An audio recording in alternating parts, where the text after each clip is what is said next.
Hi dears, welcome back to my YouTube channel. ഇന്ന് ഞാനിവിടെ ഉണ്ടാക്കാൻ പോകുന്നത് ഉന്നക്കായാണ്. അതിന് വേണ്ടിയിട്ട് ഇവിടെ 3 നേന്ത്രപ്പഴം ഞാൻ എടുത്തിട്ടുണ്ട്. ഇനി നമുക്കിതൊന്ന് സ്റ്റീം ചെയ്തെടുക്കാം. ഹൈ ഫ്ലെയിമിൽ നമുക്ക് ഇതൊന്ന് 10 മിനിറ്റ് സ്റ്റീം ചെയ്തെടുക്കണം. ഇനി ഇതിലേക്ക് വേണ്ടിയിട്ട് ഫില്ലിങ്സിന് വേണ്ടിയിട്ട് 1/2 കപ്പ് തേങ്ങ, കുറച്ച് മുന്തിരി, ഏലക്കാപ്പൊടി, ശർക്കര. നിങ്ങൾക്ക് ശർക്കരയ്ക്ക് പകരം പഞ്ചസാരയും എടുക്കാം. ഇവിടെ 10 മിനിറ്റ് കഴിഞ്ഞിട്ടുണ്ട്. ഇത് സ്റ്റീമായി കിട്ടിയിട്ടുണ്ട്. ഇനി ഇതിൻ്റെ തൊലിയെല്ലാം കളഞ്ഞ ശേഷം ഇതിൻ്റെ മിഡിൽ പോർഷനിലുള്ള ബ്ലാക്ക് പാർട്ടും എടുത്ത് കളഞ്ഞ് ഇത് നമുക്ക് നല്ലപോലെ ഉടച്ച് ഇതുപോലെ കുഴച്ചെടുക്കാം. ഇനി നമുക്ക് ഫില്ലിങ്സിന് വേണ്ടിയിട്ട് ഒരു പാനിലേക്ക് 1/2 ടീസ്പൂൺ നെയ്യ് ചൂടാക്കിയ ശേഷം അതിലേക്ക് നമുക്ക് മുന്തിരി ഒന്ന് ഇട്ട് കൊടുത്ത് ഫ്രൈ ചെയ്തെടുക്കാം. ഇനി അതിലേക്ക് തന്നെ 1/2 കപ്പ് തേങ്ങ ഇട്ട് കൊടുക്കാം.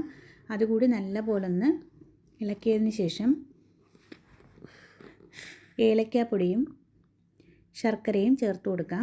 ശർക്കര നല്ലപോലെ മെൽറ്റ് ആവേണ്ട ആവശ്യമില്ല, ഒന്ന് ചൂടായാൽ മാത്രം മതി. ഇനി ഉന്നക്ക റെഡിയാക്കാനായി ഓരോ ബോൾ പോലെ എടുത്തതിന് ശേഷം അത് നല്ലപോലെ പരത്തി അതിലേക്ക് 1-2 ടീസ്പൂൺ അളവിൽ നമുക്ക് ഫില്ലിങ്സ് വെച്ച് കൊടുക്കാം.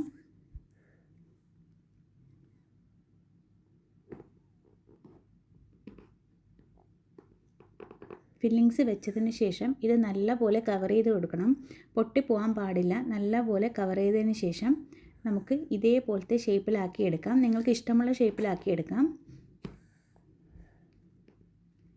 ഇനി ജസ്റ്റ് നമുക്കിതൊന്ന് ഫ്രൈ ചെയ്തെടുക്കാം.